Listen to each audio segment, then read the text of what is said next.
Hello cellists, and welcome to the 6th episode of this mini lesson series on Sebastian Lee's Opus 101. For this etude, let's start with the second measure. As you can see, we have a D with a dotted half note, and then we have another D which lasts only a quarter note. This is what is called non-symmetrical bowings, because you have 3/4 on your down bow and only 1/4 on your up bow. So let's see how we're going to deal with this part. And fortunately, in this instance, it's quite easy, because it's an open string. So we can take advantage of that and let the open string ring, where we'll do a small retake. A retake is a small counterclockwise motion with the bow, so that we can reach another part of the bow. So in this instance,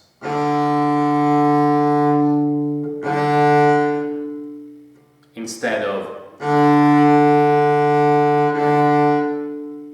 and then I will have no space for the E that follows. The second point of interest is in the following measure, in the third measure, where we have an E on the D string with the first finger, and then we have a B on the A string, again with the first finger. And you might be tempted to do it like this,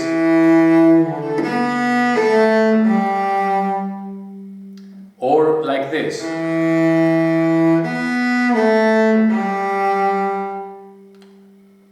But it's more effective in this kind of cantabile character etudes to actually manage to slide the first finger, or whatever finger it is, from one string to another, not hop and not barré.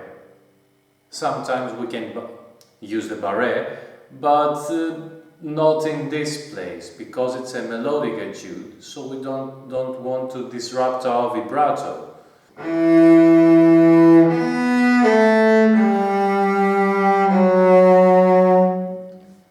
The next point of interest is in the last two measures of the first system.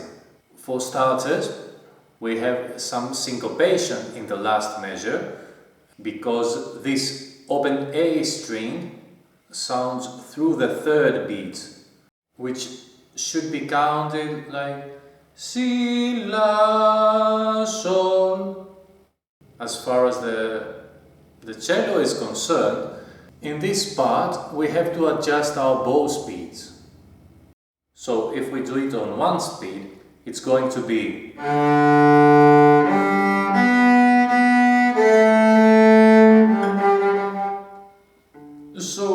we will be drowning here. We have to use more speed on our up bows, so that we will be able to reach the heel again.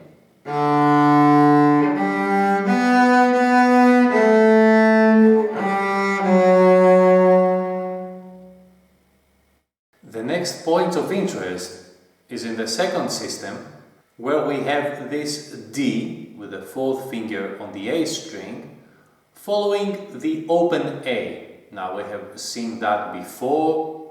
I keep repeating myself.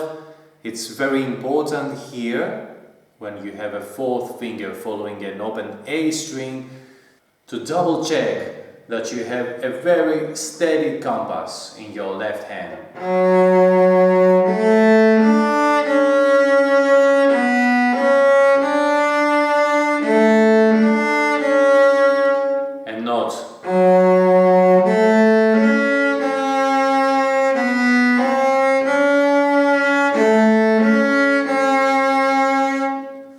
Which I see and listen to quite often.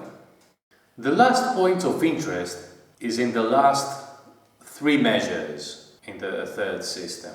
There, you have a pattern which is quite reminiscent of the one that we saw earlier in the first system, in the last two measures. But here you actually have to do nothing, because even though it seems non-symmetrical in the third measure from the end of the piece, even though it seems non-symmetrical, it actually compensates for that in the penultimate measure. So you actually have to do no adjustments in your bow speed for this particular part. So this plays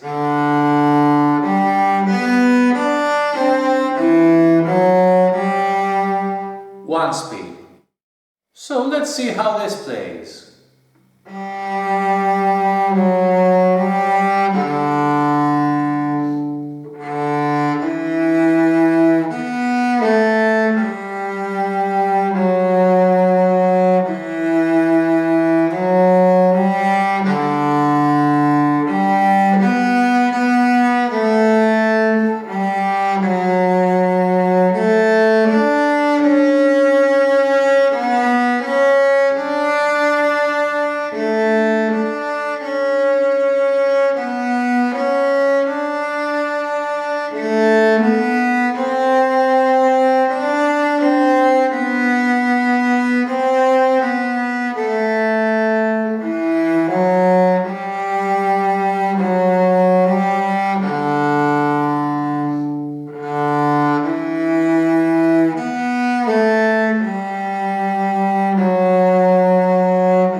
So that's it for now. I hope you enjoyed this lesson. I hope you learned something new.